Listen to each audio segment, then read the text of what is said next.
এরকম একটি সময়ে নাহিদ ইসলাম অভিযোগ করেছেন উপদেষ্টাদের কেউ কেউ সেফ এক্সিটের কথা ভাবছেন এবং অনেকেই তাদের নিজেদের আখের গুছিয়েছে এরকম মন্তব্য এসেছে। গণঅভ্যুত্থানের সঙ্গে বিট্রয় অর্থাৎ প্রতারণা করেছে, এটা একটু গুরুতর অভিযোগ বলে আমরা মনে করি। ঠিক এই বিষয়টি নিয়ে আমরা কথা বলবো যে সেফ এক্সিটের প্রসঙ্গ কেন এসেছে এবং এর পাশাপাশি আসলে আগামী দিনগুলো কেমন হতে যাচ্ছে, নির্বাচনে বা কেমন হবে আলোচনা করবো আজ আমাদের অনুষ্ঠানে। আমাদের সাথে আজ উপস্থিত আছেন জাহাঙ্গীরনগর ইউনিভার্সিটির নৃবিজ্ঞান বিভাগের সহযোগী অধ্যাপক ডক্টর রিজওয়ানা করিম স্নিগ্ধা, আছেন এনসিপি যুগ্ম সদস্য সচিব সাইফ মুস্তাফিজ, সাইফ মুস্তাফিজ, এবং খুব অল্প সময়ের মধ্যে আমাদের মাঝে আর উপস্থিত হবেন রাজনৈতিক বিশ্লেষক অ্যাক্টিভিস্ট সাইদ আব্দুল্লাহ। কথা শুরু করতে চাই আমি সাইফ মুস্তাফিজ, আপনাকে দিয়ে শুরু করি। এই যে বক্তব্য যেটা নাহিদ ইসলাম একটি সাক্ষাৎকারে বলেছেন, গণঅভ্যুত্থানের সঙ্গে অনেকেই বিট্রে করেছেন এবং সেফ এক্সিটের কথা অনেকে ভাবছে, এটা কি নাহিদ ইসলামের ব্যক্তিগত মন্তব্য নাকি আসলে এনসিপি মনে করছে যে এরকম ঘটনা ঘটেছে এবং এনসিপির কাছে এ ধরনের কোনো তথ্য আছে? আসলে প্রথমে আপনাকে ধন্যবাদ জানাচ্ছি। আপনাকে ধন্যবাদ, আপনি আজ প্রথমে আমার বিজ্ঞ যিনি সমালোচক আছেন এবং যারা আসলে টিভির পর্দায় দেখছেন বা পরে দেখবেন, আর সবাইকে শুভেচ্ছা জানাচ্ছি। দেখুন, মতামতটি আসলে প্রথমত আমি মনে করি যে আসলে এটা নাহিদ ইসলামের একটি মানে ব্যক্তিগত একটা স্টেটমেন্ট। তো সেই জায়গা থেকে মানে আমাদের দলীয় যে পার্সপেক্টিভ, আমারও কিছুটা জায়গা আসলে মনে হয় যে আমাদের যে উপদেষ্টা মণ্ডলীতে যারা আছেন তারা 5 তারিখের পরে যে দায়িত্বশীল ভূমিকা পালন করার কথা ছিল, আর সেই ক্ষেত্রে আসলে মানে সেই আশা আকাঙ্ক্ষার বাস্তবায়নটা হয়নি। বরঞ্চ মানে লন্ডন থেকে প্রধান উপদেষ্টা ফেরার পর আমরা দেখেছি যে পুরোপুরি একটা নির্বাচনমুখী তাদের রোড ম্যাপটা তারা দিয়েছেন, যেখানে আসলে এই যে জুলাই সনদ বাস্তবায়নের জন্য কত একটা প্রতীক্ষার একটা অবসান হতে যাচ্ছে, সেটা এত দূর আসতে হলো এবং অলমোস্ট আমরা প্রায় 1 বছরের অতিরিক্ত সময় আমরা অতিবাহিত করেছি। বরঞ্চ এই সময়টার মধ্যে জুলাই সনদের বাস্তবায়নের রূপরেখার মাধ্যমে আমরা যদি কিছু বেসিক সংস্কারটা করে ফেলতে পারতাম, তাহলে কিন্তু আমাদের নির্বাচনটা যেন আরো সুষ্ঠু এবং সুন্দরভাবে হতে পারতো, সেই জায়গাগুলোও কিন্তু তৈরি হতো। বরঞ্চ এই জায়গাটাই এখনো আমরা কোনো সলিউশনের দিকে আসতে পারিনি। তারপরেও আমি আশাবাদী হচ্ছি যে 15 তারিখে যেহেতু ডেট ঘোষণা হয়েছে ঐকমত্য কমিশন থেকে, গণভোটের ব্যাপারটা আমার মনে হচ্ছে এখন ঐকমত্য কমিশনের উপরই এখন ডিপেন্ড করছে, যেহেতু কিছু রাজনৈতিক দল চাচ্ছে আসলে নির্বাচনের আগে, আবার কিছু রাজনৈতিক দল চাচ্ছে এটা আসলে নির্বাচনের দিনই হোক। দুই পক্ষেরই আসলে যুক্তি আছে। তো সেই জায়গাটা থেকে এখন আমার মনে হয় যে আমরা তাদের উপরও কিছুটা ভরসা করতে চাই ঐকমত্য কমিশনের প্রতি, এবং আমরা চাই যে আসলে তারা যে সিদ্ধান্ত নেয় আমরা তাদের প্রতি ভরসা রাখতে চাই এবং আমরা আসলে মানে বিশ্বাস করতে চাই যে আসলে সেফ এক্সিটের যে ইস্যুটা আসলে সামনে এসছে, সেই জায়গা থেকে মানে এখনো তো আসলে সুযোগ আছে তাদের কাছে, তো সেই জায়গাটায় তারা আসলে সেই আশাটা যেন পূরণ করতে পারে, সেটা আমার মনে হয় যে সেটা উচিত। দুটি বিষয়, একটা হচ্ছে যে সুযোগ আসলে আছে কিনা, কারণ কেউ যদি নিজের আখের গুছিয়ে থাকে, আখের গুছানো শব্দটা খুবই নেগেটিভ অর্থে আমরা ব্যবহার করে থাকি, অর্থাৎ ক্ষমতা অপব্যবহার করে নিজেরা অর্থ যদি নিজের উপার্জন করে থাকে, সেই কথাটাই হয়তো বোঝানো হচ্ছে এখানে। সেটা যদি করে থাকে কেউ, এটার সাথে ফেব্রুয়ারিতে নির্বাচন এবং লন্ডন পরবর্তী সময়ে নির্বাচনমুখী হওয়ার কি সম্পর্ক? না, এটা তো আমি মানে সামগ্রিকভাবে আলাপটা বললাম। এখন যদি আমি স্পেসিফিকভাবে বলতে চাই, সেক্ষেত্রে যিনি আসলে এই অভিযোগটি করেছেন আমাদের আহ্বায়ক সাহেব নাহিদ ইসলাম, সেটা উনার আসলে মন্তব্যটা বা কাকে স্পেসিফিকলি উনি মনে করছে যে আখের গুছিয়েছেন, আবার কোনো উপদেষ্টা নিজে থেকেই উত্তর দিচ্ছেন, তো সেই জায়গাগুলো তাদের থেকে আসলে আমার মনে হয় যে ক্লিয়ার করলে বেটার হয়। তবে আমার জায়গা থেকে আমি ব্যক্তিগতভাবে আমাদের আসিফ নজরুল স্যার যিনি আছেন, ওনার প্রতি কিছুটা আমি মনক্ষুণ্ণ, কারণ তার যেরকম দায়িত্বশীল ভূমিকা পালন করার কথা ছিল, সেখানে আমি আসলে দেখেছি যে সে এমনও কিছু জায়গায় সে ফেসবুকে একটা স্ট্যাটাস দিচ্ছে যে দুঃখ প্রকাশ করছে। তো তার তো আসলে রেসপন্সিবিলিটির জায়গাটা ছিল যে সে আসলে নিজের দায়িত্বটা সেভাবে পালন করবে। এবং আপনারা জানেন গত 2 দিন আগেই আমাদের আরব আমিরাতে একজন প্রবাসী ভাই মারা গেছেন জেলে থাকা অবস্থায়, যেই মানুষগুলো কিন্তু আসলে জুলাই গণ অভ্যুত্থানের সময় সেখানে মিছিল করেছেন। তো মানে যেই স্পিরিটের জন্য আমাদের প্রবাসী ভাই বোনেরা এখনো জেলে, এই ব্যাপারগুলোতে তো আসলে আমাদের প্রধান উপদেষ্টা সহ প্রবাসী কল্যাণ মন্ত্রণালয়ের উপদেষ্টা আমাদের আসিফ নজরুল স্যার, তো তার তো আসলে সর্বোচ্চ গুরুত্ব দিয়ে এই বিষয়গুলো দেখা উচিত ছিল।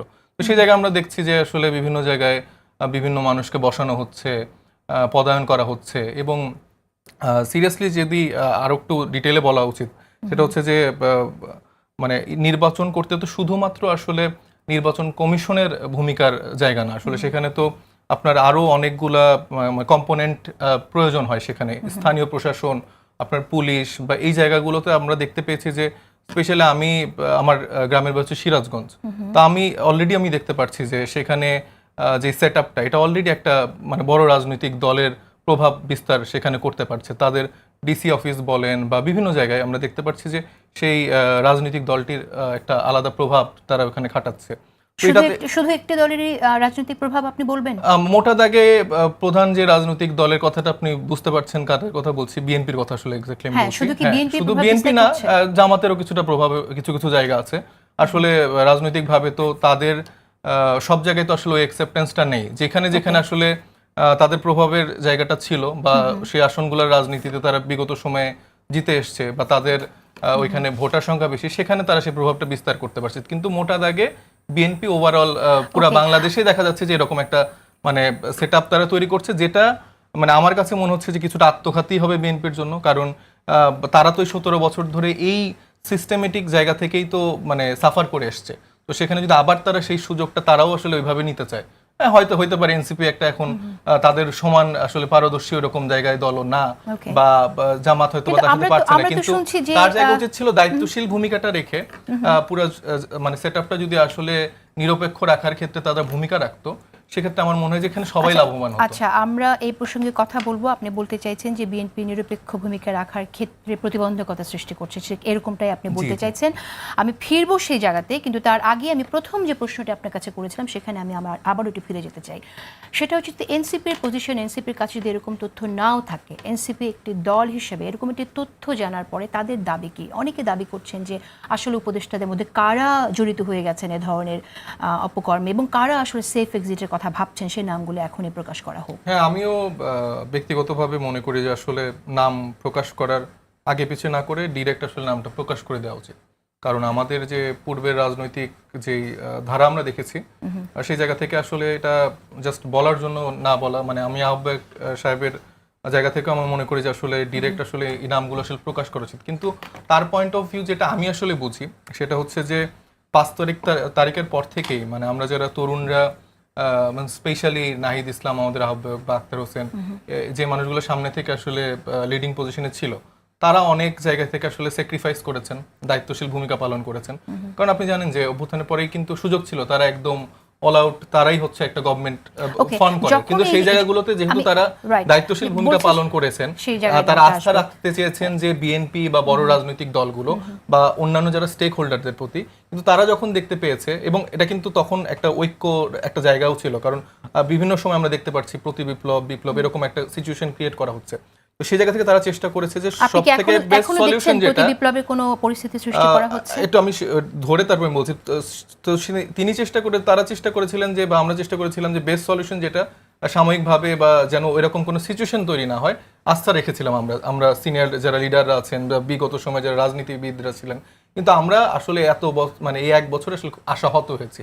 তাদের একমাত্র এজেন্ডা ওই ইলেকশন ছাড়া মানে নতুন কোনো চেঞ্জ বা অন্য কোনো কিছু তাদের মাথায় আসলে আসেনি। এবং এটা কি তাহলে নির্বাচন দিচ্ছে এবং নির্বাচনমুখী হওয়ার জন্য ক্ষোভও আছে আপনাদের? ব্যাপারটা এরকম? নির্বাচন দেওয়ার দুটো বিষয় কিন্তু আলাদা, মানে নির্বাচন দিচ্ছে সেজন্য আপনাদের, আমার কাছে মনে হচ্ছে যে নির্বাচনমুখী, শুধু নির্বাচনমুখী হওয়া, মোটা দাগে ন্যারেটিভটা এরকম করে দাঁড় করানো হচ্ছে যে নির্বাচন এবং সংস্কারকে মুখোমুখি করে। তো ডেফিনেটলি না, নির্বাচন আমরা কেন চাইবো না? আমরা যেহেতু একটা রাজনৈতিক দল গঠন করেছি, অবশ্যই একটি রাজনৈতিক মানে ধারাতে আমাদের ঢোকার জন্য অবশ্যই একটা নির্বাচন প্রয়োজন।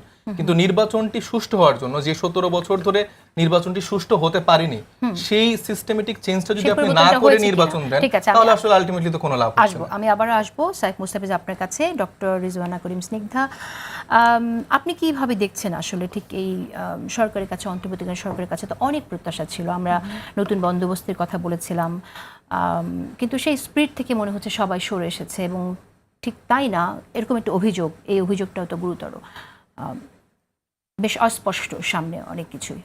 হোয়াট ডু ইউ থিংক, যে কেন এরকম হলো পরিস্থিতি?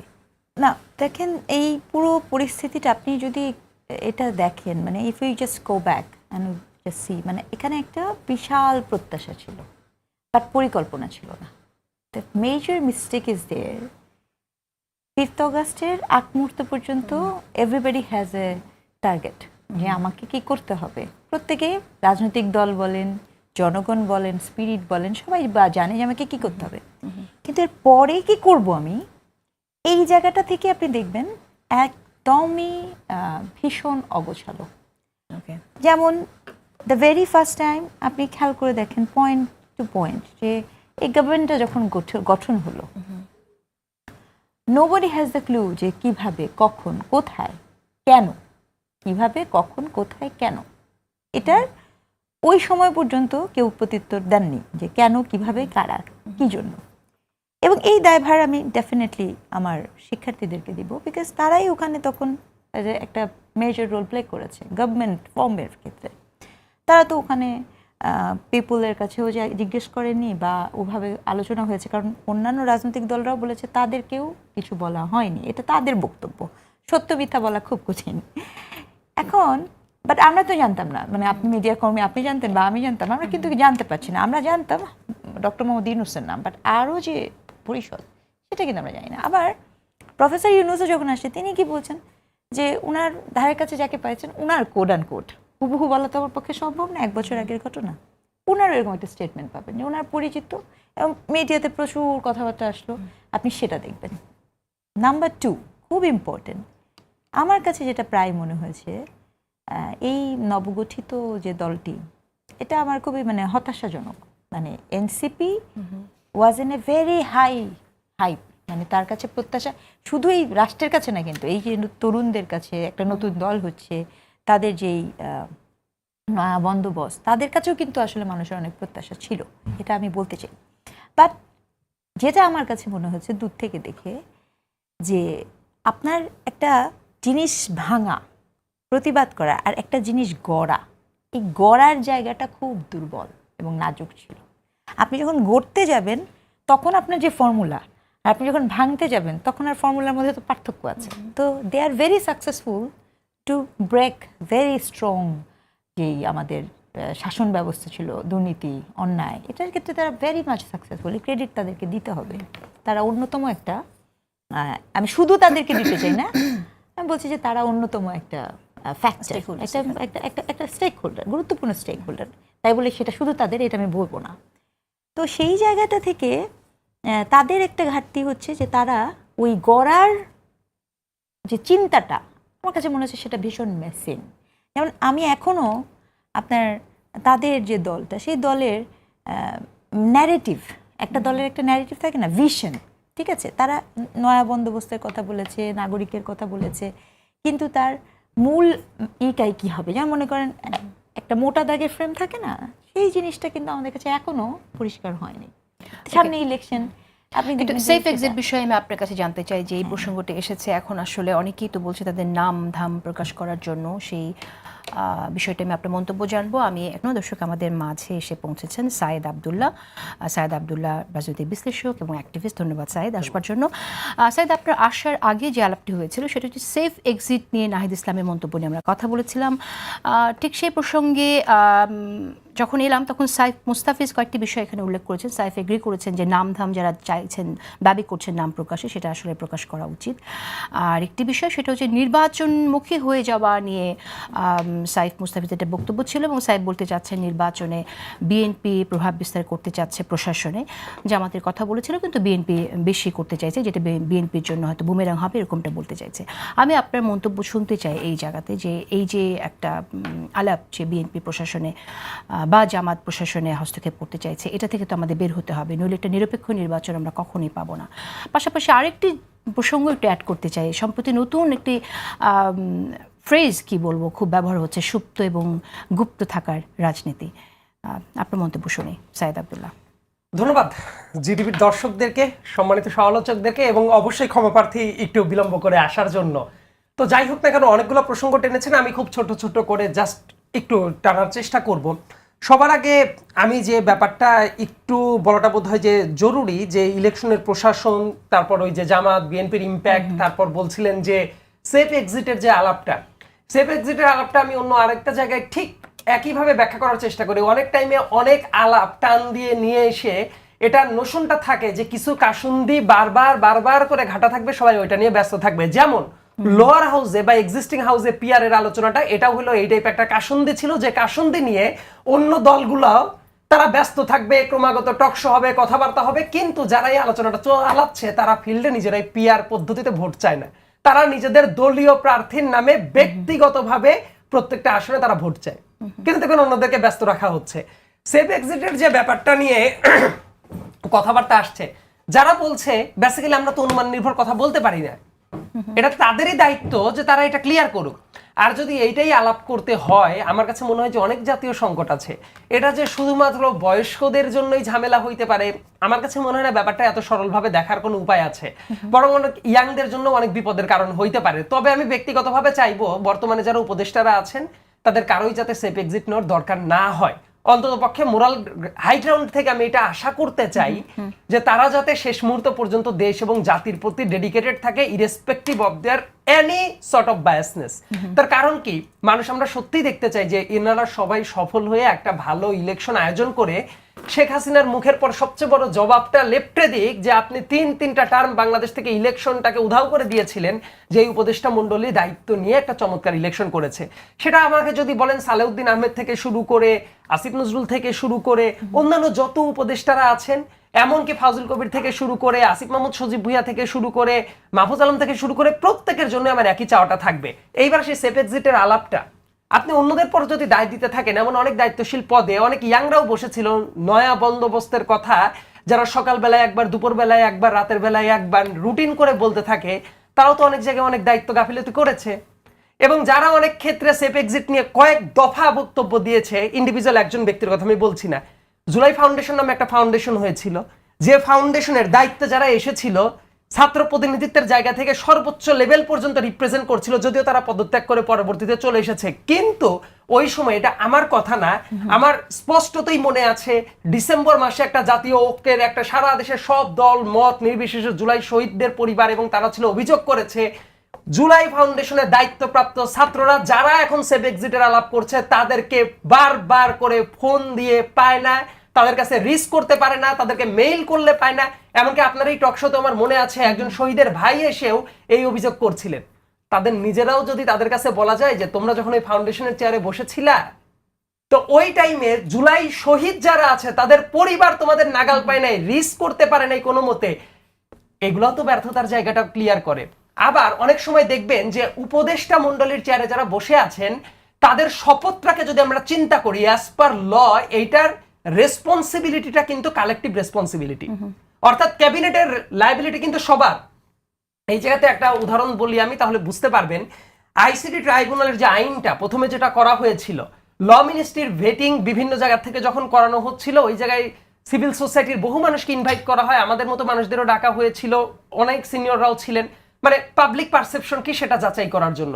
ওই জায়গায় খুব ক্লিয়ারলি আমরা দেখেছিলাম যে কোনো দল যদি জেনোসাইডের সাথে জড়িত থাকে, কোনো দল যদি গুমের সাথে জড়িত থাকে, মানে মানবাধিকার লঙ্ঘন করার মতো কেসে জড়িত থাকে, দলেরও শাস্তির বিধানটা রাখা হয়েছিল ওই ড্রাফটের ভেতরে ল মিনিস্ট্রি থেকে। পরবর্তীতে এইটা যখন ক্যাবিনেটে গেল, ডক্টর মোহাম্মদ ইউনূস ছিলেন ক্যাবিনেটের প্রধান ডেফিনেটলি, এবং ওই জায়গাতে যারা যারা বসেছিলেন, ওই জায়গায় ছাত্র উপদেষ্টা কতজন ছিলেন, তারাও তো ক্যাবিনেটেরই সদস্য ছিলেন, কিন্তু ওই মিটিং এ বসে থেকে এই বিধানটা বাদ দেওয়া হয়েছিল, যেটা নিয়ে পরে অনেক সমালোচনা হয় এবং তারপরে এসে আবার নতুন করে অনেক কাসন্দি ঘাটার পরে সংশোধন করা হইল। চিন্তা করেন তো, যে টাইমে এটা বাদ দেওয়া হয়েছিল, ওই মুহূর্তে ওই তিনজন ছাত্র উপদেষ্টা যারা ছিলেন তাদের কি ভূমিকা ছিল, এবং তারা কি পরবর্তীতে এসে ওইটা জানানোর জন্য যে না এটা হইতেই হবে, ওইটা প্রেশার ক্রিয়েট হয়তো বা আড়ালে আবডালে করতে পারে, কিন্তু ওই জায়গায় যে ভূমিকাটা রাখার দরকার ছিল, ওই লায়াবিলিটি তো শুধু মুরব্বীদের উপরে না, তাদের পরও পর্তায় যে ড্রাফটটা ছিল ওই জায়গা থেকে বাদ গেল, আর তারাও তো ক্যাবিনেটেরই অংশ ছিল, সো কালেকটিভ লায়াবিলিটি তাদের পরেও পরে। আবার দেখবেন দুর্নীতির অনেক ধরনের বিভিন্ন অভিযোগ অনেকের বিরুদ্ধে থাকতেই পারে। আমি চাই যে শুধু বর্তমানে যারা আছে এরাই না, ভবিষ্যতেও যারা রাজনীতি করবে, এমপিদের চেয়ারে বসবে, মন্ত্রীদের চেয়ারে বসবে, প্রত্যেকের ব্যাপারে ট্রান্সপারেন্সিটা নিশ্চিত করাটা এই জাতির জন্য অতীব জরুরি ব্যাপার। খেয়াল করে দেখেন, এমন অনেক জায়গায় আসে বিতর্কিত অনেক ব্যাপার ঘটে যে জায়গায় জুনিয়ররাও ছিল, যেমন বিসিবির এই যে একটা ইলেকশন হয়ে গেল, সেই জায়গায় প্রথম দিনে ওই যে একজন প্রার্থী ঘোষণা করার পরে দেখা গেল যে চাঁদপুর থেকে ডামি ইলেকশনে ক্যান্ডিডেট হয়েছে, তার আগে হাসিনার প্রোগ্রাম করে বেরিয়েছে, ব্যানার পোস্টার ফেস্টুন লাগিয়ে সব কাজ করেছে, দেখা গেল সেও প্রতিনিধি নির্বাচিত হয়ে গিয়েছিল, মানে সিলেক্টেড নোশনে। সো এই ব্যর্থতার দায়গুলা তো তাইলে বিভিন্ন জায়গা থেকেই জড়িত আছে। আবার এমন অনেক জায়গা আছে না যে জায়গায় এই সরকারের একজন দুইজনের ব্যাপার না, শুধুমাত্র ছাত্র প্রতিনিধিদেরই ঘাটতি আছে ব্যাপারটা এইরকম না, অন্য আরো অনেক উপদেষ্টার অনেক ধরনের ভুল আছে। আবার সবচেয়ে বড় ব্যাপার, কোটার বিরুদ্ধেই তো ফাইট করা হয়েছিল, এটা আমার বলতেই হবে যে বৈষম্যের বিরুদ্ধে ফাইট ছিল। প্রফেসর ডক্টর মোহাম্মদ ইউনূস আমার অনেক রেসপেক্টের মানুষ, আমি চাই যে উনি এই সম্মানটা নিয়ে সারাটা জীবন থাকুক। তো স্বাস্থ্য উপদেষ্টা কোন কোটায় নিয়োগ পেল? স্বাস্থ্য উপদেষ্টার কি স্বাস্থ্য রিলেটেড কোনো পোর্টফোলিও ছিল, নাকি উনি ব্যাপক করিতকর্মা কোনো মানুষ? কিন্তু দেখেন উনি যে বসে গেছেন তার কাজটা হইলো উনি ডক্টর মোহাম্মদ ইউনূসের প্রতিষ্ঠানের লোক এবং ওই কোটাতে উনি বসেছেন। আমাকে কেউ যদি জিজ্ঞেস করে মৎস্য উপদেষ্টা কি করেছেন, তাহলে মৎস্য উপদেষ্টা কি কাজ করছে, ইনাদের দেখবেন অনেক মানুষ আছে কাজ করতে যাচ্ছে সমালোচনা হচ্ছে, এটা কিন্তু হচ্ছে যে অনেক উপদেষ্টা আছেন অনেক কাজ করার চেষ্টা করছেন সমালোচনা হচ্ছে, কিন্তু কিছু মানুষ তো আছে কোনো কাজই করছেন না, কিন্তু দেখবেন তাদের দায়বদ্ধতাও আদায় করার মতো কোনো জায়গা নাই। এবং আমি এখানে আরেকটি বিষয় একটু উল্লেখ করতে চাই, সেটা হচ্ছে যে আমরা যখন আসলে বৈষম্যের কথা বলি, দুর্নীতি হচ্ছে কিনা, কতটুকু হচ্ছে, কাদেরকে পদায়ন করা হচ্ছে, সেই বিষয়টাও আমাদের একটু কথা বলা দরকার। যেমন আমি একটু উদাহরণ হিসেবে আনি, আপনারা জানেন যে দুর্নীতি দমন কমিশন থেকে যার বিরুদ্ধে জ্ঞাত আয়ের উৎসের বাইরে 5 কোটি টাকা সম্পদ অর্জনের অভিযোগ এসছে, জাতীয় রাজস্ব বোর্ড এনবিআর এর সদস্য, তাকে শেষ পর্যন্ত দুর্নীতি দমন কমিশন যেখানে অভিযোগ এবং মামলা হচ্ছে সেই সময়টায় তাকে কাস্টমস ট্রাইব্যুনালের প্রেসিডেন্ট হিসেবে পদায়ন করা হয়েছে। এবং টিআইবি এটা নিয়ে স্পষ্ট করে বলেছে যে সুনির্দিষ্ট অভিযোগের পরিপ্রেক্ষিতে মামলা হওয়ার পর কাউকে অন্যত্র বদলি করা গ্রহণযোগ্য না। এ ধরনের বদলির মানে হলো তার অপকর্মের ক্ষেত্র পরিবর্তন করে নতুন করে সুযোগ দেয়া।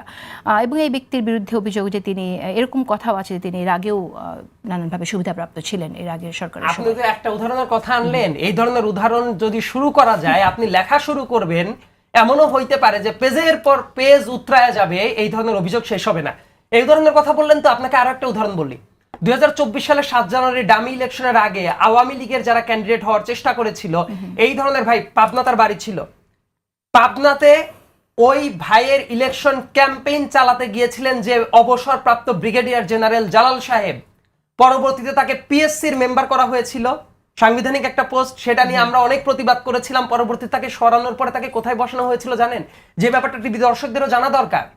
এত এত এত চেতনার কথা নয়, বন্দোবস্তের কথা আসে, আমাদের জুলাইয়ের যারা আহত ভাইরা আছেন তাদের চিকিৎসা দেওয়ার দায়িত্ব কিন্তু প্রত্যেকের, মানে এই সরকারের তো বটেই, আমাদের প্রত্যেকেরই কিন্তু তারা গভীরভাবে নাড়া দিয়ে গেছে। শাফিল নামের একটা ছেলে ছিল, তার চোখের চিকিৎসার জন্য কয়েক মাস ডিলে করা হয়, তাকে বাইরে পাঠানো হয় নাই। এবং এই যে সার্টিফিকেশন বোর্ডের যে দায়িত্ব, দেখেন ওই ব্রিগেডিয়ার জালালকে, যার ফ্যামিলি ব্যাকগ্রাউন্ড এবং তার কাজের ধরনটা ছিল আওয়ামীপনা, তাকে নিয়ে এসে পিএসসির মেম্বার করা হলো, অনেক বিতর্ক উঠে গেল। তারপর তাকে নিয়ে গিয়ে বসানো হয়েছিল এই যে যারা বাইরে যাবে আহতরা চিকিৎসার জন্য, সেই সার্টিফিকেশন বোর্ডের চূড়ান্ত দায়িত্বে তাকে বসানো হয়েছিল। তার স্বাক্ষর না পাওয়ার জন্য আমাদের জুলাইয়ের চোখ হারানো, মানে চোখে আহত হওয়া বন্ধু শাফিলটা বাইরে যাইতে পারে নাই, শাফিল এটা পাবলিকলি অ্যাড্রেস করেছে। তাহলে কি এমন মধু তার ভেতরে ছিল যে এই ধরনের বিতর্কিত মানুষকে পিএসসিতে নিয়োগ দিতে হইলো, ওই জায়গা থেকে সরানো হইলো। আবার জুলাইয়ের যারা আহতরা আছেন বিদেশে নেওয়া, তাদের অতীব জরুরি ছিল সেই সার্টিফিকেশন বোর্ডে তাকে বসানো হলো। যারা বিদেশে গেছে তারা অনেকে ওখানে প্রপার ট্রিটমেন্টটা পায় না, সেই অভিযোগ আমাদের কাছে দেখেন এই যে প্রত্যেকটা জায়গায়, এইটা যেমন অনেক পদায়নের জায়গাতেও এই কাজটা তো নতুন না, অনেক ডিসি নিয়োগের ক্ষেত্রেও অনেক বিতর্ক উঠেছিল না, এবং এই জাতীয় বিতর্কের আসলে কোনো শেষ নাই। কারণ কি হয়েছে জানেন, এই যে আমার একটা কথা বলাটা জরুরি, যেহেতু আপনি প্রসঙ্গটা টেনেছিলেন যে অমুক জায়গায় প্রশাসনে ও বিএনপির কেউ বোধহয় আছে, অমুকের জায়গায় জামাতের কেউ আছে, এমনও অনেক জায়গা আছে। আমার মনে হয় যে ভবিষ্যতে এই আলোচনাগুলো উঠে আসবে, যে জায়গাতে ও অমুক জায়গায় এই পদে বসলে উনি তো একটু বিএনপি মনা, বা অমুক জায়গায় এটা বসলে তো অমুক মনা, রেদার যা আছে তাই থাকি, স্ট্যাটাস কো রাখতে গিয়ে আওয়ামী লীগের লোককে প্রশাসনে, সচিবালয়ে, বিভিন্ন স্বায়ত্তশাসিত প্রতিষ্ঠানে আওয়ামী লীগের লোককে রাখা হয়েছে। ঠিক আছে, বিএনপিকে বসানোর দরকার নাই, অমুককে বসানোর দরকার নাই, তার মানে এদের চেয়ে আওয়ামী লীগের লোকজনও তাদের চোখে হয়তো বা ক্ষণিকের জন্য কারো কারো চোখে ভালো ছিল। এবং এই দায়টা কিন্তু বহু মানুষেরই আছে, সেটা দেখবেন যে সময় যখন আসবে একে একে প্রত্যেকেরই তদন্ত হইতে থাকলে এই জিনিসগুলো বের হয়ে আসবে, অনেক কিছু বের হয়ে আসবে। আচ্ছা, আমরা একটু ভিন্ন প্রসঙ্গে যেতে চাই। সাইদ মুস্তাফিজ, আমরা শুনলাম যে মার্কা নিয়ে আপনাদের যে অবস্থান, যে শাপলা মার্কা না দেয়া হলে আপনারা নির্বাচনে যাবেন না, এবং এমনটাও বলতে শুনছি যদি শাপলা মার্কা না দেয়া হয় তাহলে ধানের শীষ আপনাদের যেন না দেয়া হয়, মানে ধানের শীষকেও আপনার বাতিল করতে হবে, এরকম আমরা শুনলাম। নাসিরউদ্দিন পাটোয়ারি একটি জায়গায় বলেছেন তিনি। তো আসলে মানে শাপলাই কেন লাগবে, মানে এই জায়গাটা একটু শুনতে চাই। শাপলা পেলেই মানুষ আপনাদের ভোট দিবে, এটা কি আপনারা বিশ্বাস করছেন যে শাপলা হলেই হয়ে যাবে? আমরা আপনারা জানেন যে আমরা জনমত জরিপের একটা ক্যাম্পেইন করেছিলাম, আপনার চোখে নতুন বাংলাদেশ। সেখানে দলের নাম, মার্কা, এটার জন্য পুরো বাংলাদেশ থেকে আমরা অফলাইন অনলাইন দুইভাবে আসলে মানুষের থেকে একটা ডেটা কালেক্ট করেছি, প্রত্যেকটা জেলাতে থেকে বা প্রত্যেকটা উপজেলায় আমরা গিয়েছি। তো সেখানে যেই মানে মার্কেটের সব থেকে বেশি মানুষ চেয়েছে সেটা আসলে শাপলা, এবং সে অনুযায়ী কিন্তু আমরা চেয়েছি। এখন আমার কথা হচ্ছে যে মানে কোনো দিক দিয়ে তো আসলে আমি মানে ওনারা তো বাধা বা ব্যাখ্যা দিতে পারছেন না। নির্বাচন কমিশন যিনি আছেন তিনি তো আলাদা করে উনি বলছেন আমি ব্যাখ্যা দিব না, কোনো আইনগত কোনো জটিলতা নেই, প্রত্যেকটা জায়গায় টার্ম কন্ডিশন সব জায়গায় থেকে তো আসলে শাপলা দেওয়ার জন্য বাধা দেওয়ার মতো তাদের কাছে তো কোনো গ্রাউন্ড নেই। তো আসলে তারা কেন আসলে এত রিজিড অবস্থায় তারা থাকছেন? আর আমি মনে করি না ধানের শীষ নিয়ে আসলে এরকম এনসিপির কোনো বক্তব্য থাকতে পারে। যদি কেউ বলে থাকে আসলে এটা তো তার ব্যক্তিগত আচ্ছা, মতামত হতে পারে। এনসিপি কি জোট করতে যাচ্ছে বিএনপির সাথে? না না, ডেফিনেটলি এনসিপি কারোর সাথে জোটবদ্ধ হতে যাচ্ছে না, বিএনপিও না, জামাতও না। এনসিপি নিজেদের রাজনীতিটা করতে চায়। আর এনসিপির সাথে আসলে যদি কোনো একটা ইলেকট্রাল জোট যদি হয় তাহলে কাদের সাথে হতে পারে? কারোর সাথে না, এনসিপি নিজেরাই আগাবে। যদি হয় সমমনা যদি কোনো রাজনৈতিক দলগুলো থাকে, মধ্যমপন্থী যারা আদর্শিক জায়গা থেকে রাজনীতিগুলো করছে, তারা আমাদের সাথে জোটবদ্ধ হতে পারে, কিন্তু এনসিপি আসলে কারোর সাথে জোটবদ্ধ হচ্ছে না। ঠিক আছে, আসবো আবার আপনার কাছে। ডক্টর রেজওয়ানা করিম স্নিগ্ধা, অনেকেই বলছে যে আওয়ামী লীগ ফিরে আসছে, রিফাইন্ড আওয়ামী লীগ আসছে, বিশেষ করে সাবির হোসেন চৌধুরীর সাথে যখন ইউরোপীয় তিনজন নেতা দেখা করলেন তারপরে এই বক্তব্যটা বাজারে আসছে। তো আপনি কিভাবে দেখছেন যে পসিবিলিটি আসলে সেরকমই কিনা সামনে? জেসিন, এই প্রশ্নের উত্তর দেওয়ার আগে আমি সেফ এক্সিট নিয়ে একটা কথা বলতে চাই, যে কারণ সেফ এক্সিটের প্রসঙ্গটা সামহাও হয়ে গেছে, যে একটা কথা আমার বলতেই হবে যে কখন মানুষ সেফ এক্সিট চায়, এই টার্ম ইটসেলফ প্রমাণ করে যে দেয়ার আর সামথিং রং, যে কারণে আপনি একটা সেফ এক্সিট খুঁজছেন। আপনি সেফ এক্সিট আসলে চাচ্ছেন কেন? আরেকটা বিষয় আপনি দেখবেন যে এই কথাও শোনা হয়েছে যে প্রত্যেকেরই বিদেশি পাসপোর্ট আছে। আমি এটা স্ট্রংলি বলতেই চাই, এত নয়া নয়া বন্দোবস্তের কথা বলা হলো, এটা বাংলাদেশের যারা পলিটিশিয়ান আছে তারা এটা কেন চিন্তা করে নাই যে আমার দেশে আমি কেন একজন মনে করে এই জাতীয় পোস্ট, উপদেষ্টা, সংসদ, সেই জায়গাতে আমি কেন ডুয়েল সিটিজেনের একজন পার্সনকে আমি নমিনেশন দিব? কি গ্যারান্টি আছে যে সেই ডুয়েল সিটিজেনের পার্সন কালকে আমার দেশ লুটপাট করে নিয়ে যাবে না? যেখানে আমার দেশের ডুয়েল সিটিজেন লাগে না, হিস্ট্রি বলে যে নর্মাল সিটিজেনই হয়। এই আলাপ আপনি দেখবেন মিসিং। ঠিক আছে, বারংবার তখন বলা হয়েছে যে উপদেষ্টাদের অনেকেই হচ্ছে বিদেশিতে। তো সেফ এক্সিট, আপনি এই সেফ এক্সিটের প্রসঙ্গ আসছে এই কারণে, তার কারণ হচ্ছে আপনি কোনো না কোনোভাবে, এটা কিন্তু খুব প্রবলেমেটিক একটা শব্দ, তার মানে ধরেন আমি একটা দায়িত্ব নিছি, আমার সেফ এক্সিটের প্রসঙ্গ আসবে কেন? আমার দায়িত্ব আমি শেষ করবো, আমি চলে যাব। ইদার আমি আপনার সাথে এমন কোনো কমিটমেন্টে ছিলাম যে কমিটমেন্টে আমি এখন করতে পারছি না, আপনি যে আমাকে থ্রেট দিচ্ছেন, আমি কিন্তু শব্দটাকে থ্রেট বলছি।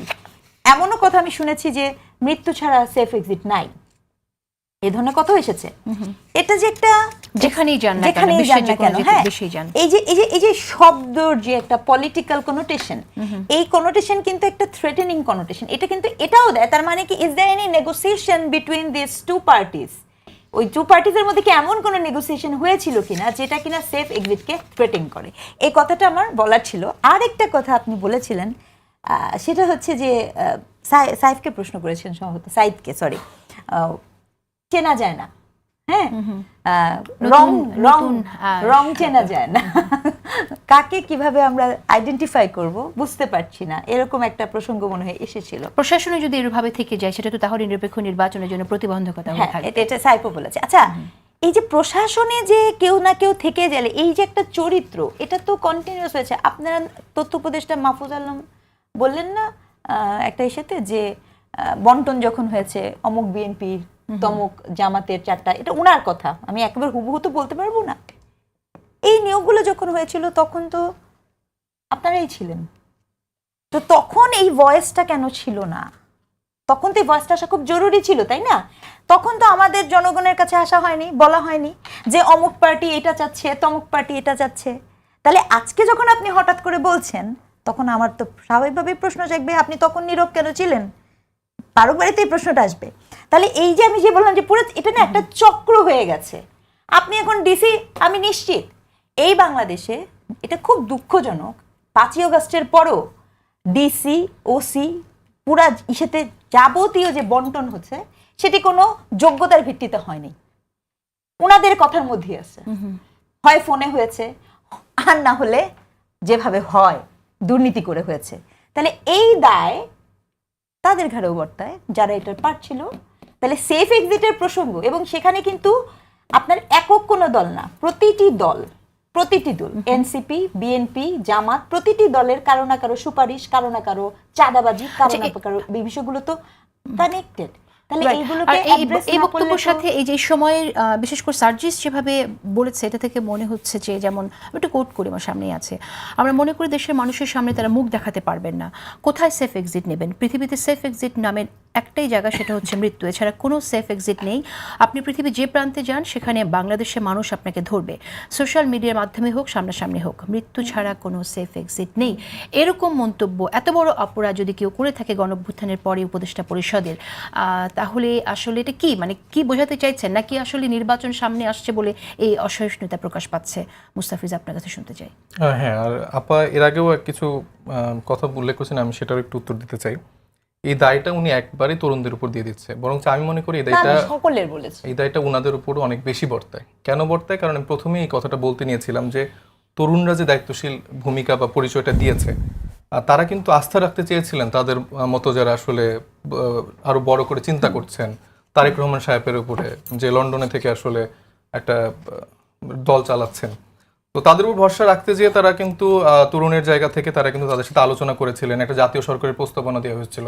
তো সেই সময়ে যারা আসলে এইরকম চিন্তা ভাবনা করছিল যে তারা আসলে আসলেই দেশ বদলে যাবে, তো সেই মানুষগুলো 3 দিনের মাথায় আমরা দেখতে পেলাম যে 3 মাসের মধ্যে একটা ইলেকশনের জন্য তারা একটা জনসভা করে দিয়ে ফেললো।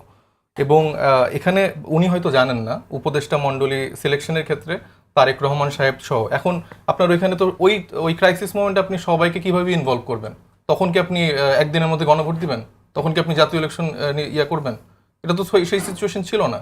এই অভ্যুত্থানটা যেভাবে মেকানিজম করে, মানে আন্দোলনটা যেভাবে আসলে সফল হয়েছে, জনগণ যেভাবে কানেক্টেড হয়েছে, এটা তো আসলে আপনি কোনো সিস্টেমেটিক জায়গা থেকে, রাজনৈতিক দলের চিন্তা জায়গা থেকে আপনি তো ওইভাবে প্রক্রিয়াগত জায়গায় ফেলতে পারবেন না। তো যেটা আসলে হওয়ার পরে সেই সময়টাই সব থেকে বেস্ট ডিসিশনটা তরুণরা নেওয়ার চেষ্টা করেছে, সেই জায়গায় আপনার তাদেরকে ক্রেডিট দিতে হবে। আপনি বরঞ্চ আমাদের নিয়ে হতাশ হয়ে যাচ্ছেন, আমরা আপনাদের নিয়ে হতাশ হয়ে যাচ্ছি। কারণ আপনারা যারা সিনিয়ররা আছেন, তারা এই 1 বছরের উপরে সময় যে দায়িত্ব জ্ঞানহীনতার পরিচয় দিয়েছেন, আমরা বারবার হতাশ হচ্ছি। যে 17 বছর ধরে আমাদের হতাশাটা ছিল, তার দ্বিগুণ এই 1-1.5 বছরে আমাদের হতাশাটা বেড়েছে। আপনারা যারা রাজনীতির জায়গা থেকে বিশ্লেষক আছেন, বোদ্ধা আছেন, বা রাজনীতিটা করছেন, আপনাদের তো আমাদের গাইড করার কথা ছিল। রাদার আপনি আমার বসে যে সমালোচনা করছেন, আমাদের 2-1 ভুল হয়েছে, এটা আমরা দায় স্বীকারের রাজনীতিটা করি। আমাদের সার্জিস আলম যখন গাড়ি বহন নিয়ে তার ওখানে জনসভা করেছে, এখানে আমরা অনেক আঙুল তুলে কথা বলেছি। তারপর আপনি দেখান যে সার্জিস আলম এরকমটা করেছে, আর কোথায় আমাদের এরকম হচ্ছে। আমরা ভুল করি, আমাদের 100%-এর মধ্যে আমাদের 80% ভুল হতে পারে, কিন্তু আমরা এটা শুধরাই। আমরা আপনাদের মতো বারবার বলি না যে আমাদের কোনো ভুল নাই, আমরা ভুলের ঊর্ধ্বে না। মানে এই আপনারা কারা?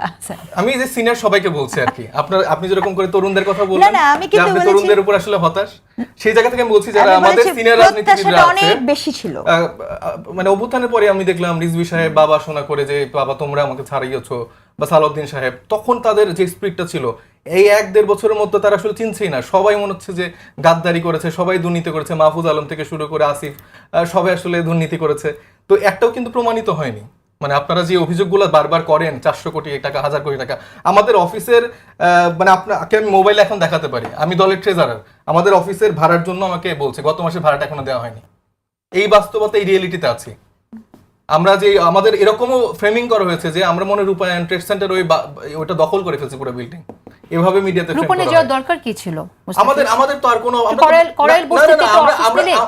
করাইল বস্তিতে একটা অফিস নিলে এনসিপির কোনো ক্ষতি হয়ে যেত? ডেফিনেটলি ছিল না। আমরা প্রথমে করাইল বস্তির মতো একটা জায়গায় অফিস নিয়েছিলাম, সেখানে আমরা 3 থেকে 4 মাস এখানে ফাংশন করে, তারপর যে এখানে তো অনেক রকম মানুষ আসে, এখন ওনাদের মতো সিনিয়র যারা আছেন, বিভিন্ন রাজনৈতিক দলের অফিস ছিল এনসিপি, বাটার সিগন্যালে ছিল।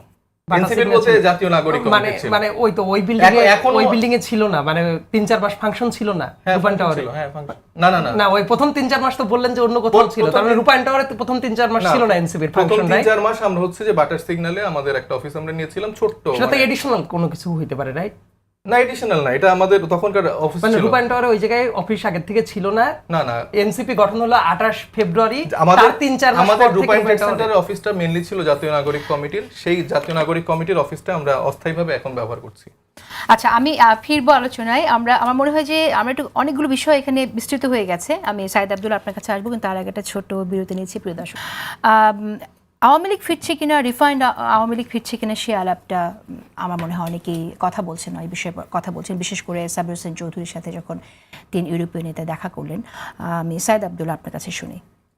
দেখেন, কোন একটা দল ফিরবে কি ফিরবে না, এটা অনেক মানুষের অনেক তাত্ত্বিক আলাপ থাকতে পারে। আমার কাছে মনে হয় যে এই ব্যাপারটা ডিজাইন করবে আসলে সময় অনেক ক্ষেত্রে যেমন অনেক ফেভারেবলও থাকে, সময় অনেক ক্ষেত্রে অনেক নিষ্ঠুর হয়ে যায়। আমরা রাজনীতিটাকে কোনোদিনও কাগজে কলমে আইন কানুন দিয়ে বেঁধে রাখা যায় না, এই ব্যাপারটা অনেকে বুঝতে ভুল করি। এটা বোঝার জন্য আমি একটা উদাহরণ সবসময় বলি, হয়তো সাইদ ভাইরাও জানবেন বা আপনারাও জানবেন, যে মুসলিম লীগের অফিস এখনো দেখবেন পুরান ঢাকায় আছে। সেই মুসলিম লীগ, যে মুসলিম লীগের সূর্যবীর যে কি একটা অবস্থা ছিল, সেই মুসলিম লীগের অফিস আছে, কর্মী নাই, নেতা নাই, কিচ্ছু নাই। রাজনৈতিক দলটার মরণ ঘটে গেছে। সামনের দিনে আওয়ামী লীগ হোক, রিফাইন্ড আওয়ামী লীগ হোক, অমুক হোক তমুক হোক, এইটা ফেরা বা না ফেরা ডিপেন্ড করে মানুষের পার্সপেক্টিভের উপরে। খেয়াল করে দেখবেন যে কোনো একটা সময়ে মানুষ ওই ব্যাপারটাকে খারাপ মনে করে, আবার সময়ের সাথে সাথে যদি মানুষের মনস্তত্ত্বের পর তো আসলে কারো কোনো কন্ট্রোল নাই, সেটা যে এস্টাবলিশ করার জন্য যেটা দরকার সেটা হলো ন্যায় বিচার, সেটার জন্য দরকার দেশের অর্থনৈতিক স্ট্যাবিলিটি, সেটার জন্য দরকার মানুষ যেভাবে শান্তিতে থাকতে পারে সেটা নিশ্চিত করা। যেমন ধরেন, অনেক মানুষ আছে তারা তো এই প্রশ্ন তুলতেই পারে যে শতাধিকের ওপরে এই যে মাজারগুলো ভাঙচুর করা হলো, ধরেন মাজারের সাথে যেটা হয়, আমার অনেক আইডিওলজিক্যাল হয়তো বা মিল নাই, হয়তোবা যে ওই মাজারের যারা থাকে তাদের একটা আইডিওলজি থাকে, আমার আইডিওলজি তার চেয়ে আলাদা হইতে পারে, কিন্তু মাজার যেভাবে ভাঙা হইলো এবং এই সরকারকে আমরা ক্রমাগত দেখলাম, এই সরকারকে অনেকেই মক করে এনজিওগ্রাম সরকার বলে। আমার কাছে মনে হয় এটা বললে আবার কেউ কেউ রাগ করে, কিন্তু এনজিওগ্রামের চেয়ে আরেকটা শব্দ খুবই পারফেক্ট হইতে পারে, যে এই সরকার হইলো নিন্দা জানানোর সরকার, এই সরকার হলো বিবৃতি প্রদান করার সরকার। এবং কোনো কিছু হইলে সরকারের কাছে মানুষ দেখতে চায় অ্যাকশন, সেক্ষেত্রে দেখা যায় যে সরকারের সবাই দল বেঁধে নিন্দা প্রস্তাব করে, অ্যাজ ইফ বিচারটা অন্য কেউ এসে করে দিয়ে যাবে, আমরা সরকার আমরা নিন্দা প্রস্তাব করে মোটামুটি চুপচাপ বসে থাকি। তো এই যে এতগুলা মাজার ভাঙা হইল, চিন্তা করে দেখেন যাদের ওই জায়গাটা ভাঙচুর করা হইলো তাদের মনস্তত্ত্বে কি ব্যাপারটা আসলো, যে ও এই টাইমটা আসছে, এই কারণে ভাঙচুরটা হচ্ছে। কাজেই তার মনস্তত্ত্বটা কিন্তু আমি আপনি কেউ যে ঠিক করে দিতে পারবো না। মানুষ যেটা দেখতে চায় যে সামনের দিনে দুর্নীতিটা হবে না, সাধারণ মানুষ খেয়ে পড়ে বাঁচতে পারবে, ব্যবসা বাণিজ্য করতে পারবে, চাঁদাবাজির শিকার হবে না, থানায় গেলে সার্ভিস পাবে, স্বাস্থ্য খাতে গেলে মানুষ সেবাটা পাবে, মানুষ বেসিক্যালি বেকারত্বের হাত থেকে মুক্ত পাবে, একটা ভালো বাংলাদেশ হবে। কিন্তু যে পরিবর্তনের জন্য সাধারণ মানুষ, ছাত্র জনতা সব এক হয়ে আওয়ামী লীগের পতন হলো, আওয়ামী সরকারের পতন ঘটালো, সেই পরিবর্তন যদি না দেখে তাহলে সাধারণ মানুষের মনে কি আসবে, ওইটাই সেটা আমি একটি বলছি। তখনই গুরুত্বপূর্ণ কি হবে জানেন, প্রশ্ন। এই মনস্তাত্ত্বিক ব্যাপারটা ধীরে ধীরে চেঞ্জ হয়ে যাবে। যেমন মনস্তত্ত্ব কিভাবে চেঞ্জ হয় আমি বলি, আজ থেকে 6 মাস আগে কেউ যদি ইলেকশনের কথা বলতো, ইলেকশনের কথা বলার চেয়ে বড় কোনো পাপ আর ওই টাইমে ছিল না। আমরা যারা বিভিন্ন টকশোতে গিয়ে বলতাম ইউনূস সাহেবকে আমরা ফুলেস্ট রেসপেক্ট করি, একই সাথে দেশের ভালোর জন্য ইলেকশনটাও জরুরি, মনে হয়তো আমাদেরকে ছিঁড়ে ফেলবে যে কত বড় পাপী হইলে ইলেকশন চায়, স্যার 5 বছর বেঈমানদের কথা শুনেন না। এমনকি মকারিগুলো সরকারের বিভিন্ন দায়িত্বশীল পদে বসেও মানুষ করেছে, স্যার 5 বছর, স্যার 5 বছর। এমনকি নতুন দলের অনেকেও এই রকম হাইপটা তৈরি করেছে বিভিন্ন জায়গায় বসে থেকে। কিন্তু দেখেন দেশের মানুষের মনস্তত্ত্ব 6 মাস পরে এখন কোথায়? একটু আমি এই কারণে এই যে চেঞ্জটা হয়, আমি খুবই ছোট্ট করে বলছি যে দেশের মানুষ যদি সুশাসন পায়, দেশের মানুষ যদি মত প্রকাশ করতে পারে, দেশে যদি সবকিছু ঠিক থাকে, তাহলে মনে করবে যে ঠিক আছে আওয়ামী গেছে, ঠিক আছে। কিন্তু যদি এই জায়গায় হজবরল অবস্থা চলতেই থাকে, চলতেই থাকে, ধীরে ধীরে দেখা যাবে ওইটা নরমালাইজ হয়ে যাবে। আমাকে যদি বলেন, সাইফ একটু পলিটিক্যালি উত্তর দিয়েছে যে সময় বলে দেবে, বাট আমি অ্যানথ্রোপোলজির লোক, সময় অলরেডি এটা বলে দিয়েছে। সময় কি জানেন? এই সরকারের মবক্রেসি, এই সরকারের একের পর এক এই আমাদের যে হোলিস্টিক পলিটিক্যাল যে পার্টি আছে, কোনো একক পার্টি না, তাদের দূরদর্শিতা, পপুলিজমের চর্চা করা, মানে একটা জিনিস পপুলার বাট ইনজাস্টিস, কিন্তু সেটা বলতে না পারার যেই ব্যর্থতা, যে ওকে ফাইন মেবি এটা একটা পপুলার টক, কিন্তু এটা এই মুহূর্তে এটা অন্যায়, এটা বলার সাহসটা না থাকা, আমাদের এক্সট্রিমিস্ট গ্রুপ অফ পিপলের যেই মানে আস্ফালন, হ্যাঁ, রাস্তা দিয়ে হেঁটে যাচ্ছেন চুলদারি কেটে দিচ্ছি, রাস্তা দিয়ে হেঁটে যাচ্ছেন আপনাকে আমি গান বাজনা করতে যাচ্ছেন। গতকালকের ঘটনা, ওস্তাদ আলাউদ্দিন খাঁর প্রোগ্রামের ভিতরে লালবাগে আপনার জনগণকে নিয়ে যে ওখানে করা, গান বাজনা হবে না, ওসি পর্যন্ত যাওয়া এবং ওসি বলা যে না এখানে কোনো গান বাজনা হবে না, এবং এখানে একদম নিশ্চুপ থাকা, এই সব কিছু এবং এই ব্যর্থতার দায়ভার সাহেবটা বললো আপনার মাঝার ভাঙা, এই প্রতিটা জিনিস ইস্যু প্রমাণ করে যে ওই যে একটা আওয়ামী এবং ইন্ডিয়ান ন্যারেটিভ ছিল যে উইদাউট আওয়ামী লীগ এই দেশটা হচ্ছে মিলিটেন্সির দিকে যাবে গে, আনকন্ট্রোলের দিকে যাবে গে, এই সকল ব্যর্থতা ওই ন্যারেটিভকে প্রতিষ্ঠার ডোর ওপেন করে দিয়েছে। And that's the truth. এটা মানুক বা না মানুক, এই দায়ভারটা প্রত্যেকের। আপনি রাস্তা দিয়ে হাঁটতে পারেন না, ও বলছে খাবার দুর্নীতি, আরে খাবার দুর্নীতি তো পরের কথা, আমার জীবনেই আমি বেঁচে থাকতে পারবো কিনা আমি জানি না, আমার ঘরের উপরে মাটিটা আছে কিনা, ছাদটা থাকবে কিনা আমি জানি না, কারণ আমরা এই যে বাস্তবতা, এই বাস্তবতাকে আনএকনলেজ করা এবং খুব গুরুত্বপূর্ণ। আমাকে আমি প্রশ্নটা শিক্ষক হিসেবে করতে চাই, যে কোনো পার্টি যেই করুক, পার্টি করার কারণে কি তার শাস্তি হতে পারে? পার্টি করার কারণে কি তার জীবন জীবিকা বন্ধ হয়ে যেতে পারে? পার্টি করার কারণে কি আপনি তাকে তার যোগ্যতা থাকা সত্ত্বেও তাকে ছুঁড়ে ফেলে দিতে পারেন? উত্তর কিন্তু না। কিন্তু পপুলিস্ট চর্চাতে আপনি এটা ভেবে নিয়েছেন, এটা খুব ভুল অ্যাজাম্পশন। কোনো মানুষ পার্টি সমর্থন করবে, কালকে আরেকটা পার্টি সমর্থন করবে, আমি আপনার ভালো দেখবো, আমি ওখানে যাব, পলিটিক্যাল এজেন্ডা হবে এটা, কিন্তু সেটা হয় নাই। আপনি চাপ দিয়েছেন, এক্সট্রিমিজমের দিকে যাচ্ছেন। এখন কি মিছিল হচ্ছে না? পাচ্ছেন, মিছিলগুলো থামছে না কেন?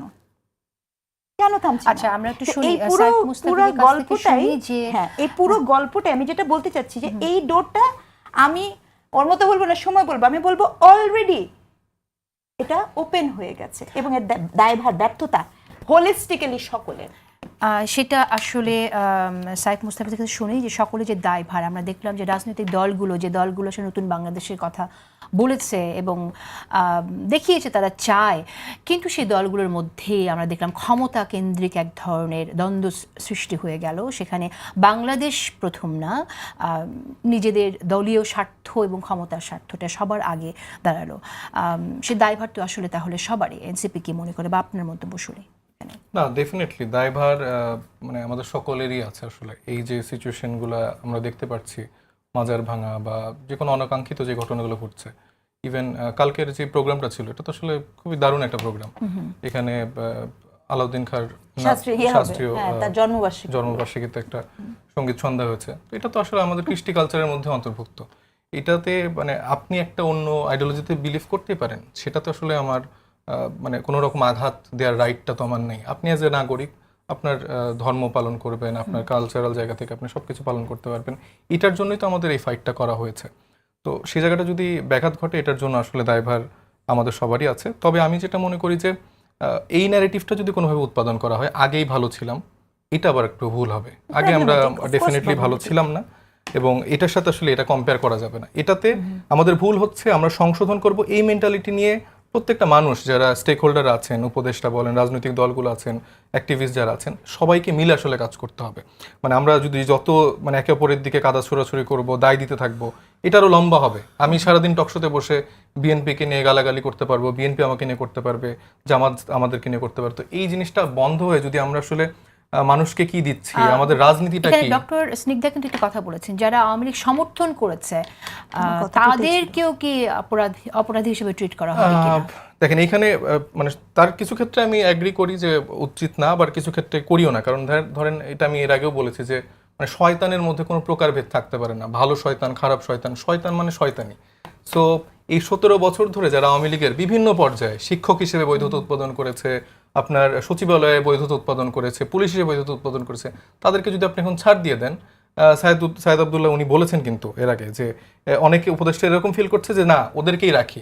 এটা তো আরো ভয়ানক, এরা মনস্টারের মতো করে কাজ করবে। আপনি কিন্তু সমর্থনকারীদের নিয়ে কথা বলছেন, অর্থাৎ কেউ সমর্থক, এখানে কিন্তু না, আমি ওই আলাপটা আমি সমর্থকদের কথা বলিনি। আমি মোটামুটি যাদেরকে টাচ করার কথা আমি আমার প্রসঙ্গে কিন্তু উল্লেখ করছি। এখন যেই মানুষগুলো সমর্থক হিসেবে, ভোটার হিসেবে ছিল, তারা এখনো আসলে সমর্থক হিসেবে আছে কিনা এটাও তো একটা কোশ্চেন। আপনি যদি লাস্ট ইলেকশনেও দেখেন সেখানে ভোটার টার্ন আউট দেখানো হয়েছে 40%-এর উপরে, কিন্তু আমরা অ্যাকচুয়ালি জানি এটা 5 to 7%-এর উপরে না। যদি অ্যাকচুয়ালি এরকম অ্যাকিউরেট আওয়ামী লীগের ভোটার সংখ্যা থাকে তাহলে তো আসলে তাদের এরকম করে মেকানিজম করে ভোটার টার্ন আউট 45 বা 60 এরকম দেখানোর কথা না। এটা হচ্ছে ফ্লোটিং ভোটার, এটা হতে পারে যে তার বাপ দাদা বা তার নানা তারা হয়তো বা তার আইডিওলজিতে বিলিভ করতো, কিন্তু সে তো সচেতন মানুষ, সে তো এই 17 বছর ধরে আওয়ামী লীগের শাসন আমল দেখেছে, তো সে সেই জায়গা থেকে আওয়ামী লীগ সাপোর্ট করতে পারে বলে আমি বিলিভ করি না। আর যে 5 থেকে 7% লোক এর মধ্যে পার্ট হতে পারে, মানে তাদেরকে আসলে আমি সেই হিসেবে কাউন্ট করতে চাই না, কারণ এই গ্রুপটাকে আমি বলছি যে শয়তানের সাথে আমি তুলনা করছি।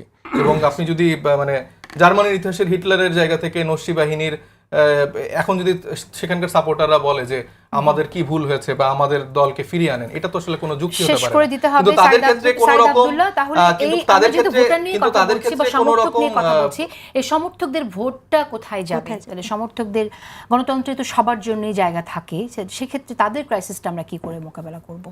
খুবই কঠিন প্রশ্ন। আমার কাছে মনে হলো যে আজকের টকশোর সবচেয়ে কঠিন প্রশ্ন এটা, যে তাদের ভোট কোন দিকে যাবে।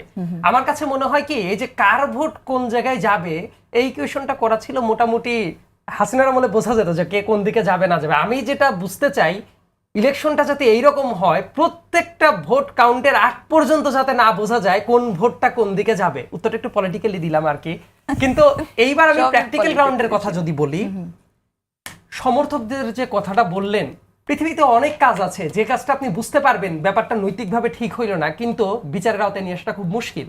যেমন ধরুন একটা ছোট্ট বাচ্চা, লেটস উদাহরণের ক্ষেত্রে বলছি, আপনার পাশেই একটা ড্রেন দিয়ে ভেসে যাচ্ছে, আপনি টান দিয়ে তুলে ফেলতে পারলেই বাচ্চাটা বেঁচে যায়। আপনি চুপচাপ দাঁড়ায় থাকলেন, আপনি নৈতিকভাবে ঠিক কাজটা করলেন না, কিন্তু আইনগতভাবে আপনি কোনো অপরাধ করেন নাই। তো দেখেন, তাকে নৈতিকভাবে 1 কোটি বার আপনি দুষতে পারেন, আইনের ভাষায় আপনি কিন্তু তাকে আইনগত শাস্তি দিতে পারবেন না। আমি যেটা বলছি এই জন্য আরেকটা কনসেপ্ট আছে, ট্রুথ অ্যান্ড রিকনসিলিয়েশন। এই ব্যাপারটা খুব বেশি মাত্রায় জরুরি। তবে সেই ট্রুথ অ্যান্ড রিকনসিলিয়েশন তখনই সম্ভব যখন 1 বছর পরে একটা গণহত্যাকারী ব্যক্তি, যার হাতে হাজার হাজার মানুষের লাশ লেগে আছে, গুমের নির্দেশদাতা, তাকে নিয়ে যদি শুভ জন্মদিন আপা বলে বাংলাদেশের কোনো পোস্টার বয় যদি পোস্ট করে, তাহলে বুঝতে হবে তার ভেতরে কোনো মানে বিবেকবোধ বলতে আসলে কিছু নাই। কিন্তু কেউ যদি এমন থাকে যে না বুঝতে পারে যে এই ব্যাপারটা এইরকম, তখন আমাদের ট্রুথ অ্যান্ড রিকনসিলিয়েশন থেকে আগাতে হবে। আমরা সুপ্রিম কোর্টের অডিটোরিয়ামে একটা অনুষ্ঠান করেছিলাম ডক্টর শামারু মির্জার নেতৃত্বে, যে বাংলাদেশেও কিন্তু ওই পদ্ধতির দিকে আগাইতে হবে, কারণ কি সবাইকে আপনি বিচারের ফ্রেমিং এ আনতে পারবেন না। সো অপরাধী যারা ছিল তাদেরকে একদম চুলচেরা বিশ্লেষণ করে বিচার করা, সেই জায়গায় যাতে অবিচারটা না হয়, এট দ্য সেম টাইম অন্য মানুষদের জন্য ট্রুথ অ্যান্ড রিকনসিলিয়েশনের ব্যবস্থা করা। ডেফিনেটলি ন্যায় বিচার প্রত্যাশা করি। একদম 10 সেকেন্ডসে ডক্টর রিজওয়ানা, আমি আপনার কাছে প্রশ্ন করতে চাই, যেটি সাইদ বললেন যে কোনো বিবেকবান মানুষের গণহত্যাকারীকে জন্মদিনের শুভেচ্ছা দিতে পারে না, আপনি কি এগ্রি করেন কিনা? না, আমার কথা হচ্ছে যে এগেইন একটা দল কোনো ব্যক্তির সাথে আমি ওইভাবে দেখতেই এই দেখাটাই এই কাল সিস্টেমেরই আমি খুব এগেনস্টের লোক। দেশ রাষ্ট্র সকলের জন্য আপনার একক নেতৃত্বে আমরা কতগুলো কাল তৈরি করেছি। আওয়ামী লীগ থেকে কি আপনি কোন দলকে? আওয়ামী লীগকে তাহলে কি আপনি না, বাদ আমি দিতে সমর্থককে এখানে কেন আনবো? ধরেন কারো বাপ দাদা 14 একটা 70 বছর 60 বছর যে বাসায় বসে থাকে, যে যুদ্ধ করছে, এখন আমার বক্তব্য সেটা, আমার বক্তব্যটা সেটাই, সমর্থক, দ্যাট ইজ দ্য কোশ্চেন। কিন্তু ঘটনাগুলো এরকম ঘটেছে, তাদের বৈধতা উৎপাদনে যারা হেল্প করেছে সেটা বিভিন্ন পয়েন্ট অফ ভিউ থেকে আমার মনে হয় যে সময় লাগবে এই প্রশ্ন যে আলাপটা খুব জরুরি। সিস্টেমের বাইরে যে যখন আমরা কথা বলছি, শেখ হাসিনা এবং আওয়ামী লীগকে আলাদা করার চেষ্টা করা হচ্ছে, সাবের হোসেন চৌধুরী বা তাদের বাসায় মিটিং গুলো যেভাবে করা হচ্ছে, এটার দিকে আসলে সবাই একটু খেয়াল রাখা উচিত। না, এইটা থেকে একদম 10 সেকেন্ড আমি শুধু এতটুকুই বলবো, কারো জন্মদিনের সাথে বাংলাদেশ রাষ্ট্র এখন যেখানে বসে আছে, এটা ওই রাষ্ট্রই হওয়ার কথা ছিল না যে কারো জন্মদিন কারো মৃত্যুদিন আমরা উদযাপনের দিকে মনোযোগ দিব। রাষ্ট্র হওয়ার কথা ছিল যেটা অন্যায় হয়েছে অন্যায়ের বিচার করব, সেটার উদযাপন করব। সেটা হয় নাই দেখেই আজকে জন্মদিন উদযাপন হচ্ছে। That is that. আচ্ছা, শেষ করে দিচ্ছি। সাইফ মুস্তাফি, সাইদ আব্দুল, ডক্টর রিজওয়ানা, তিনজনকে অশেষ ধন্যবাদ। প্রিয় দর্শক, আজকের মতো বিদায় নিচ্ছি। দেখা হবে আবারও আগামী শনিবার ঠিক রাত 10টায়। ভালো থাকুন সবাই।